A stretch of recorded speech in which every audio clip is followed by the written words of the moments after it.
കർഷകരുടെ കാർഷിക ഉൽപ്പന്നങ്ങൾ വിറ്റഴിക്കാനുള്ള വിപണി സ്ഥലം ഹരിതകർമ്മസേന കയ്യേറിയതായി പരാതി. പത്തനംതിട്ട ഏനാത്ത് കാർഷിക ഉൽപ്പന്നങ്ങൾ ലേലം വയ്ക്കുന്ന ചന്തയിലാണ് ഹരിതകർമ്മസേന ശേഖരിച്ച പ്ലാസ്റ്റിക് മാലിന്യങ്ങൾ കൊണ്ട് നിറച്ചത്.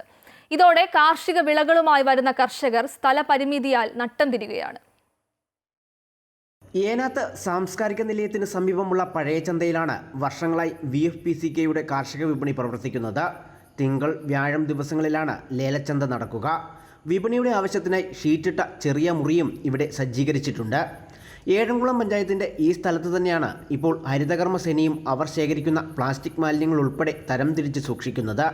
എന്നാൽ സമയബന്ധിതമായി മാലിന്യം നീക്കാതെ വന്നതോടെയാണ് കാർഷിക വിപണിയുടെ പ്രവർത്തനം അവതാളത്തിലായിരിക്കുന്നത്. 20 വർഷമായിട്ട് ഇവിടെ വിപണി നടത്തിക്കൊണ്ട് വരികയാണ്. കർഷകർ ഇവിടെ കൊണ്ടുവന്ന് സാധനങ്ങൾ വിൽക്കുന്നതാണ്.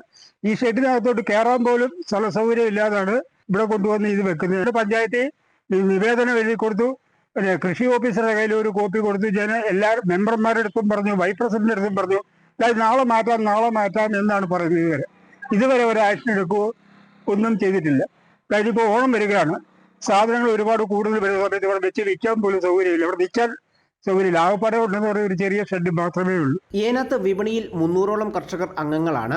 100-നടുത്ത് കർഷകരുടെ കാർഷിക ഉൽപ്പന്നങ്ങൾ ഓരോ വിപണി ദിവസവും ഇവിടെ എത്തിക്കും. എത്രയോ കാലം കൊണ്ട് ഇതുപോലുള്ള വേസ്റ്റുകളൊക്കെ കൊണ്ട് തള്ളി എന്തൊരു ദുർഗന്ധമെന്നറിയാം. പല ഐറ്റം വേസ്റ്റുകളായിരിക്കുന്നത്. അതുകൊണ്ടൊന്ന് തള്ളി പിന്നെ ഞങ്ങൾ പല ആവർത്തി പറഞ്ഞു ഇത് മാറ്റാൻ പറഞ്ഞു എന്നൊക്കെ ഞങ്ങൾക്ക് യാതൊരു പരിഗണനയില്ല. ഞങ്ങൾക്ക് കൃഷിധാനങ്ങൾ കൊണ്ടുവെക്കാൻ കുറേയൊക്കെ കൊണ്ടുവെക്കാനെ കൊണ്ട് ഒരു ഇടമില്ല. ഞാൻ ആ കാട് കിടക്കുന്നതിൻ്റെ ഞങ്ങൾ പോകേണ്ട രാവിലെ ഇറങ്ങി എത്തി വരുക. കാർഷിക വിപണിയോട് ചേർന്ന് അംഗൻവാടിയും ഹോമിയോ ആശുപത്രിയും വില്ലേജ് ഓഫീസും പ്രവർത്തിക്കുന്നുണ്ട്. മാലിന്യക്കെട്ടുകൾ ഇവിടെ സൂക്ഷിക്കുന്നത് മൂലം ഈ സ്ഥാപനങ്ങളിൽ എത്തുന്നവരും ബുദ്ധിമുട്ടിലാണ്. അമൃത ന്യൂസ്, പത്തനംതിട്ട.